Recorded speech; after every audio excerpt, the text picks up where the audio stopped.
అశ్వ సంవత్సరంలో కైలాస యాత్ర Sri Gayatri tours and travels 8977349696. Telangana రాష్ట్రంలో అతి త్వరలో మరో ఎన్నికల నోటిఫికేషన్ రాబోతుంది. త్వరలోనే ఎంపీటీసీ జెడ్పీటీసీ ఎన్నికలకు వెళ్లబోతుంది కాంగ్రెస్ సర్కార్. పంచాయతీ మున్సిపల్ ఎన్నికల్లో సత్తా చాటినటువంటి కాంగ్రెస్ పార్టీ ఇకపైన ఎంపీటీసీ జెడ్పీటీసీ ఎన్నికలకు కూడా వెళ్లాలని భావిస్తున్నారు ముఖ్యమంత్రి రేవంత్ రెడ్డి సర్కార్. అయితే మంత్రులతో సమావేశం నిర్వహించారు ముఖ్యమంత్రి రేవంత్ రెడ్డి. అసెంబ్లీ సమావేశాలతో పాటుగా సంక్షేమ పథకాలకు నిధుల సమీకరణపైన కూడా ప్రధానంగా చర్చించారు. ఈ నెల 17న రైతు భరోసా నిధులను కూడా విడుదల చేయాలని ప్రభుత్వం భావిస్తుంది. మరో 2 వారాల్లో ఎన్నికలు నిర్వహించేందుకు ప్రణాళికలను కూడా సిద్ధం చేస్తుంది ప్రభుత్వం. ఎన్నికల నోటిఫికేషన్కు సిద్ధమవుతుంది ఎన్నికల కమిషన్.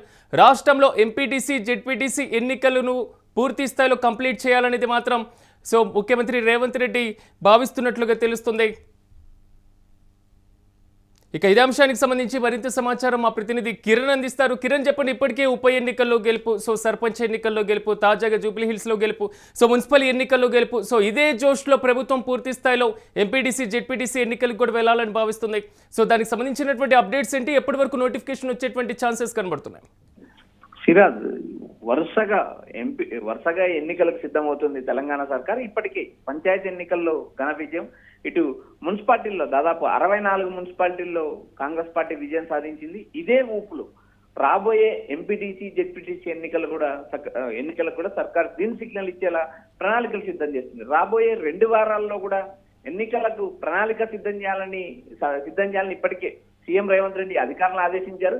అదేవిధంగా మరో 2 వారాల్లో నోటిఫికేషన్ విడుదలకు కూడా ఎన్నికల సంఘం సిద్ధమవుతుంది. మరోపక్క రాష్ట్రంలో ఉన్న అభివృద్ధి సంక్షేమ కార్యక్రమాలపైన కూడా ఆయన మంత్రులతో నేరుగా చర్చించారు. ఏదైతే రాష్ట్రంలో ఉన్న అభివృద్ధి కార్యక్రమాలు, ఏదైతే రైతు భరోసా నిధులు, మహిళలకు ఇవ్వాల్సిన పెన్షన్, మరోపక్క గ్యాస్ అంశం కానీ, తర్వాత ఉచిత బస్సు ప్రయాణం కానీ, ఇలా వరుసగా ఏదైతే అభివృద్ధి సంక్షేమ కార్యక్రమాల మీద చర్చించనున్నారు. ఏదైతే ప్రారంభించిన సంక్షేమ కార్యక్రమాలు కూడా ఎప్పటి నుంచి ప్రారంభమయ్యేదానికి కూడా ఒక ప్రణాళిక సిద్ధం చేస్తున్నారు. ఏదైతే ఇప్పుడు ఉన్న పరిస్థితుల్లో ఏదైతే కాంగ్రెస్ పార్టీ హవా కనిపిస్తుంది, కాంగ్రెస్ పార్టీ ఊపు కనిపిస్తున్న ఈ పరిస్థితుల్లో ఎన్నికలకు సిద్ధం కావాలని అధికారులకు ఆదేశాలు కూడా చేశారు. ఇప్పటికే రాష్ట్రంలో ఉన్న 64 మున్సిపాలిటీల్లో కాకుండా పంచాయతీ ఎన్నికల్లో దాదాపు 60% పంచాయతీలు గెలిచిన నేపథ్యం ఉంది.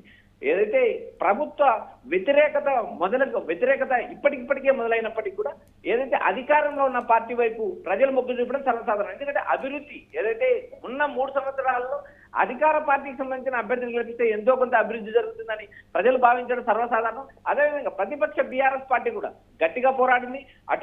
అటు పంచాయతీ ఎన్నికల్లో కూడా దాదాపు 3500 పంచాయతీల పైన బీఆర్ఎస్ గెలిచింది. ఇటు ఏదైతే మున్సిపల్ ఎన్నికల్లో కూడా 15 మున్సిపాలిటీలు గెలవడమే కాకుండా దాదాపు రాష్ట్రంలో 38 మున్సిపాలిటీలు హంగ్ వచ్చాయి. ఏదైతే ఇక్కడ హంగు రావడమే కాకుండా గెలిచిన వార్డుల్లో కూడా దాదాపు కాంగ్రెస్ పార్టీ 3000 చిల్లర వార్డులు గెలిస్తే దాదాపు 700 చిల్లర వార్డులు కూడా ప్రతిపక్ష పార్టీ గెలిచింది. ఓవరాల్ గా మనం మున్సిపల్ ఎన్నికలు గమనించినప్పుడు అధికార కాంగ్రెస్ పార్టీకి బీఆర్ఎస్ పార్టీ కూడా ధీటుగా పోటీచింది. మరోపక్క బీజేపీ అనుకున్న స్థాయిలో రాణించలేదనే విమర్శలు అయితే ఉన్నాయి. సిరాజ్, కిరణ్, మీరు అన్నట్లుగా ఎందుకంటే పార్టీ ప్రాతిపదికన జరిగేటువంటి ఎన్నికలు కాబట్టి ఎంపీటీసీ జెడ్పీటీసీ 2 ఆర్థిక సంఘ నిధులకు మంజూరుకు సంబంధించినటువంటి అంశం కూడా బేస్ అయి ఉంటున్నటువంటి నేపథ్యంలో ప్రభుత్వం ఏ విధంగా ముందుకెళ్లేటువంటి అవకాశాలు కనబడుతున్నాయి? రెండోది, నోటిఫికేషన్ రిలీజ్తో పాటుగా అభ్యర్థుల ఎంపిక, గెలుపు గుర్రాలను ఎంపిక చేసేటువంటి ప్రక్రియను కాంగ్రెస్ పార్టీ ప్రారంభించింది అనుకోవచ్చా? సిరాజ్, ఇప్పటికే కాంగ్రెస్ పార్టీ ఒక వ్యూహాత్మకంగా ఎన్నికలకు వెళ్తుంది. అటు మున్సిపల్ ఎన్నికలు కావచ్చు, పంచాయతీ ఎన్నికలు కావచ్చు, ఒక వ్యూహాత్మకంగా ముందుకెళ్ళింది, సక్సెస్ సాధించింది. రాబోయే ఎంపీటీసీ జెడ్పీటీసీ ఎన్నికలు పార్టీ గుర్తు ప్రకారం జరిగే ఎన్నికలు. ఈ ఎన్నికల్లో కూడా అధికార కాంగ్రెస్ పార్టీ తన హవాను నిలుపుకోవడానికి విశ్వ ప్రయత్నాలు చేస్తుంది. ఎందుకంటే రాష్ట్రంలో ఉన్న ఏదైతే జెడ్పీ చైర్మన్లు అన్ని ఇటు కాంగ్రెస్ పార్టీ సొంతం చేసుకోవడానికి వ్యూహాత్మకంగా ప్రణాళిక సిద్ధం చేస్తుంది. ఒక్కొక్క ఉమ్మడి జిల్లాను ఒక్కో మంత్రికి బాధ్యతలు అప్పచెప్తున్నారు రేవంత్ రెడ్డి. ఎందుకంటే ఇప్పటికే మున్సిపల్ ఎన్నికల వ్యవహారంలో కూడా ఆయన ఇలానే సక్సెస్ సాధించారు. మంత్రులందరికీ ఆయా జిల్లాల బాధ్యతలు అప్పచెప్పారు. ఆయా జిల్లాల గెలుపు ఓటమిల బాధ్యత కూడా మీరే చూడాలి, ఓడిపోతే మీరే బాధ్యత. ఎట్టి పరిస్థితుల్లో ప్రతిపక్ష బీఆర్ఎస్ పార్టీ ఎక్కువ సీట్లు గెలవడానికి వీలు లేదంటూ మంత్రులకు దిశానిర్దేశం చేశారు. అదేవిధంగా మంత్రులు కూడా ఎన్నికలకు ముందుకెళ్లారు. సక్సెస్ సాధించారు. అయితే ఇప్పుడు రాబోయే ఎంపీటీసీ జెడ్పీటీసీ ఎన్నికలు కూడా ఒక ప్రణాళిక సిద్ధంగా వెళ్తున్నారు. మంత్రులకు బాధ్యతలపై చెప్తున్నారు. అభివృద్ధి సంక్షేమ కార్యక్రమాలు కూడా జరుగుతున్నాయి. ఎక్కడెక్కడ నిధులు కావాలి, ఎక్కడ ఏ ప్రాంతంలో డెవలప్మెంట్ కి నిధులు కావాలంటూ మంత్రులు నేరుగా అడుగుతున్నారు. ఎమ్మెల్యేలతో కోఆర్డినేషన్ చేసుకోమంటున్నారు. ఆయా మంత్రులు ఆయా జిల్లాలకు వెళ్ళి నియోజకవర్గ ఎమ్మెల్యేలతోనూ నియోజకవర్గ ఇన్ఛార్జీలతో భేటీ అవుతున్నారు. వారు ఇచ్చిన ప్రాబబుల్స్ జాబితాను తీసుకుంటున్నారు. ఎవరెవరికి అభ్యర్థులను ఎంపిక చేయాలనేది కూడా ఏదైతే కాంగ్రెస్ పార్టీ అధిష్టానం క్షుణ్ణంగా పరిశీలిస్తుంది. ఇటు జిల్లా స్థాయిలో మంత్రులు ఎమ్మెల్యేలు కోఆర్డినేట్ అవుతూ అభ్యర్థులు ఎంపిక చేస్తున్నారు. ఎందుకంటే ఇవి పార్టీ గుర్తు మీద జరిగే ఎన్నికలు, హస్తం గుర్తు పైన జరిగే ఎన్నికలు. ఈ ఎన్నికల్లో ఖచ్చితంగా దాదాపు 70% ఎన్నికలు 70% మనం గెలిచి తీరాలంటూ మంత్రులకు దిశానిర్దేశం చేశారు. ఒక్క చిన్నది ఏంటంటే ఇప్పుడు ఇప్పటికే 17వ తేదీన రైతు భరోసా నిధులు విడుదల చేస్తామంటూ ఒక లీక్ అయితే ప్రభుత్వం నుంచి వినిపిస్తుంది.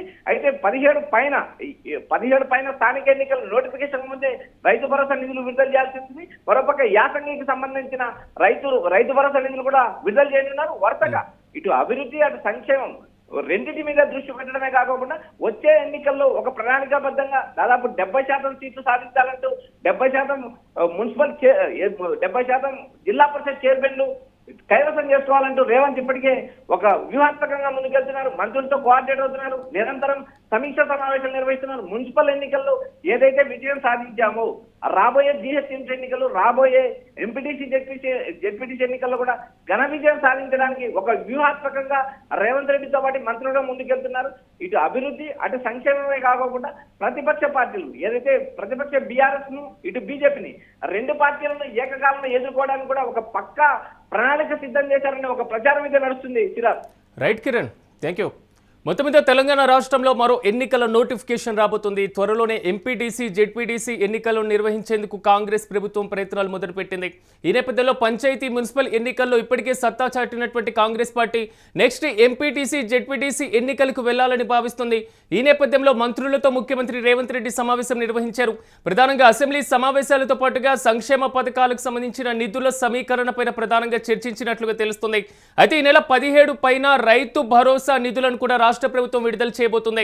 మరో 2 వారాల్లో ఎన్నికలు నిర్వహించేలా కూడా ప్రణాళికలు సిద్ధం చేస్తుంది. సో ఎన్నికల నోటిఫికేషన్ కు సిద్ధమవుతుంది రాష్ట్ర ఎన్నికల సంఘం.